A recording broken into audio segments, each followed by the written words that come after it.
Hi guys, welcome back to my new vlog. और मैं आई हुई हूँ आज अपने गांव यानी अपनी मायके। भाई दूज थी तो भाई दूज करने के लिए मैं अपने गांव आई हूँ। और चलिए मैं आपको मिलवाती हूँ अपने बच्चों से यानी भतीजी भतीजों से। भाभी भैया सब हैं यहाँ पे, तो एक एक करके मिलवाती हूँ। तो चलिए गाइज, सबसे पहले मैं मिलवाती हूँ आपको अपने बड़े भैया से। ये हैं मेरे बड़े भैया। इन्हें चाय पीनी थी, भूख भी लग रही थी, तो इन्होंने अकेले ने ही करा ली, भाभी का इंतज़ार नहीं किया क्योंकि भाभी रेडी हो रही थी जाने के लिए। तो इन्होंने बोला कि मेरा पहले कर दो, मुझे चाय पीनी है। भैया चाय पीकर ही दौज कराते हैं, उसके बाद चाय पीते हैं और खाना खाते हैं। उसके बाद गाइज मिलिए मेरे सेकंड नंबर के भैया से। ये मेरे जाने से पहले ही रेडी होकर बैठे थे क्योंकि भाभी को भी अपने मायके जाना था।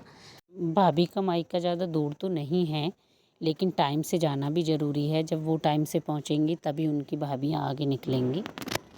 तो यहाँ पर दौज करने के बाद अब मुझे पहुँचना है अपनी थर्ड नंबर की भाभी के पास। तो गाइज ये हैं मेरी थर्ड नंबर की भाभी।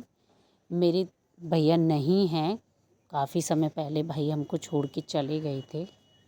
इनके दो बच्चे हैं, एक बेटी और बेटा। ये इन्हीं की बेटी है जिनकी मैं दौज कर रही हूँ। तो मैंने आपको पहले भी बताया था कि हमारे यहाँ बेटियों की भी दौज होती है। तो इसलिए जो भी मेरी भतीजी हैं, 4 भतीजी हैं, मैं सभी की दौज करती हूँ।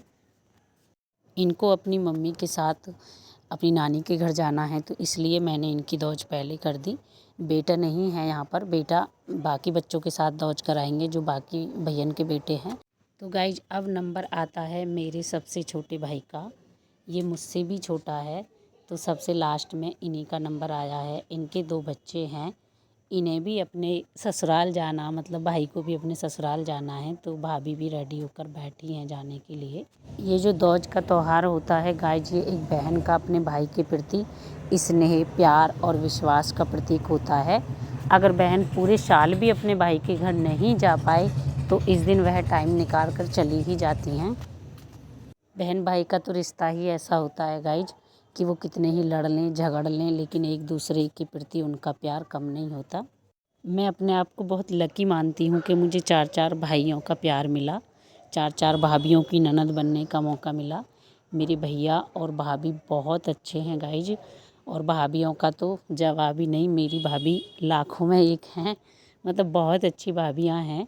ईश्वर ने मुझे ही अच्छी अच्छी भाभियाँ दे दी हैं।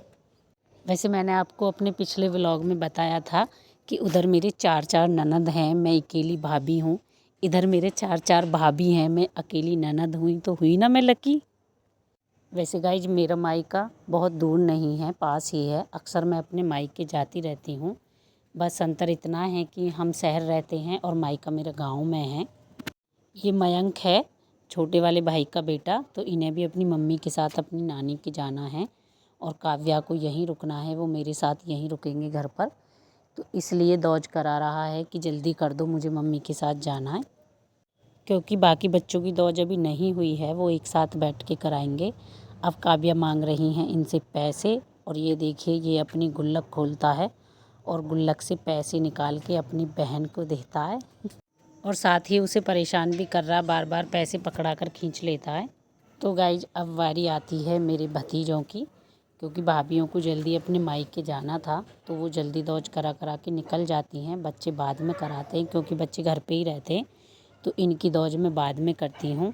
गाइज मेरे 2 भाइयों के 2 बेटे हैं और 2 भाइयों के 1 बेटे हैं, जो मेरी जान हैं। ये बच्चे मेरे जिगर के टुकड़े कह सकते हैं, जिगर के टुकड़े हैं।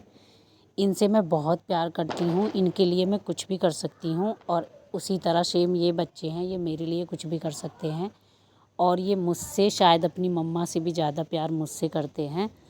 ईश्वर का जितना धन्यवाद करो उतना कम है, ऐसे बच्चों की बुआ बनाने के लिए। बहुत प्यारे बच्चे हैं। तो गाइस सभी की दौज हो गई है, और ये जामुन का पेड़ है जो हमारे घर के आंगन में है। अब सभी बच्चों को लग रही है भूख, तो बस सब टूट पड़े हैं खाने पर। यह काव्या, ये सबसे छोटे भैया की बेटी है और भतीजियों में सबसे छोटी है। हाय काव्या। हेलो। ये है रचना। इसे भूख लग रही है, काफ़ी टाइम हो चुका है, तो दौज करने के बाद इन लोगों को भूख लग रही थी, तो बस इन्हें जल्दी जल्दी खाने की लग रही है। वैसे भूख तो मुझे भी लग रही है बहुत तेज़। और मैंने सोचा पहले थोड़ी वीडियो बना लेते फिर खाते हैं। ये रचना है, ये सेकंड नंबर के जो भैया हैं उनकी बेटी है। और ये है दीप, ये मेरा भतीजा है बहुत प्यारा सा। और ये है मानसी, मामा जी की बेटी हैं ये भी बहुत अच्छी हैं। हाय। और ये है मनीषा इसे तो आप जानते ही होंगे, ये तो हमारे व्लॉगों में अक्सर दिखती हैं, ये मेरे साथ ही रहती है ज़्यादातर। मैं से भूख लग रही है, बहुत ज़्यादा भूख लग रही है यार। लो इसको भी इतनी तेज भूख लग रही है, नहीं रुका जा रहा इससे भी। लग तो मुझे भी रही है, लेकिन मैं चाय पीऊँगी, तो मेरी चाय तैयार हो रही है और मैं चाय पीने के बाद ही खाना खाऊंगी। और ये है ही हमारी प्यारी सी मिष्टी, ये मेरे साथ आई थी नानी के यहाँ के। हम भी चलेंगे, मिष्टी को तो आप जानते ही हो, दिवाली पे खूब डांस किया था मिष्टी ने तो।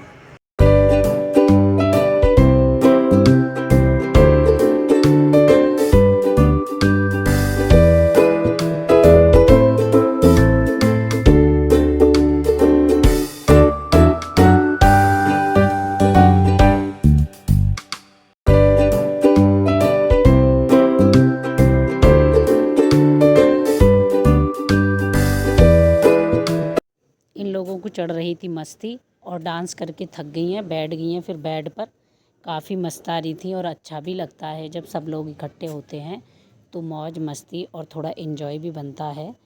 तो ये लोग बैठ गए हैं, अब आराम कर रहे हैं। वैसे भी त्योहारों पर जब सारे लोग इकट्ठे होते हैं, एक साथ होते हैं, तो बहुत अच्छा लगता है और बहुत ही एंजॉय करते हैं। तो गाइज अब मैं सैर कराती हूँ थोड़ा आपको अपने गाँव की, क्योंकि हमें जाना था खेत पर। खेत पे सरसों खड़ी थी तो मम्मी ने बोला था कि साग ले आना, और अपने खेत का ताज़ी ताज़ी फ्रेश साग तो आपको पता ही है क्या लाजवाब टेस्ट आता है। तो हम जा रहे हैं सब लोग खेत पर। ये हमारे गांव की वो चौपाल है जहां पर हमारे 2-2 घंटे बीत जाते थे। और अपना गांव देखकर किसको बचपन की याद नहीं आती, ऐसा कोई होगा। वरना जब भी हम अपने गांव जाते हैं तो सबसे पहले वहाँ पे बिताए हुए पल, वो जगह जहाँ पे हम खेलते थे, वो सब चीज़ें याद आ जाती हैं। गाइस चाहे लड़का हो या लड़की, सभी को अपना गांव बहुत प्रिय होता है, सभी को अपना गांव बहुत अच्छा लगता है। काफ़ी लड़के भी अपने गांव छोड़ कर बेचारे शहरों में नौकरी करते हैं, तो उन्हें भी गांव जाने की खुशी बहुत होती है। ऐसा नहीं है कि केवल लड़कियों को ही अपना गांव जाना अच्छा लगता है। तो गाइज हम पहुंच चुके हैं अब खेत पर और हमें तोड़नी है अब सरसों। अगर आपको वीडियो पसंद आई हो तो लाइक करना और शेयर करना। अब हम मिलते हैं आपसे अपने अगले व्लॉग में, जब तक के लिए बाय बाय।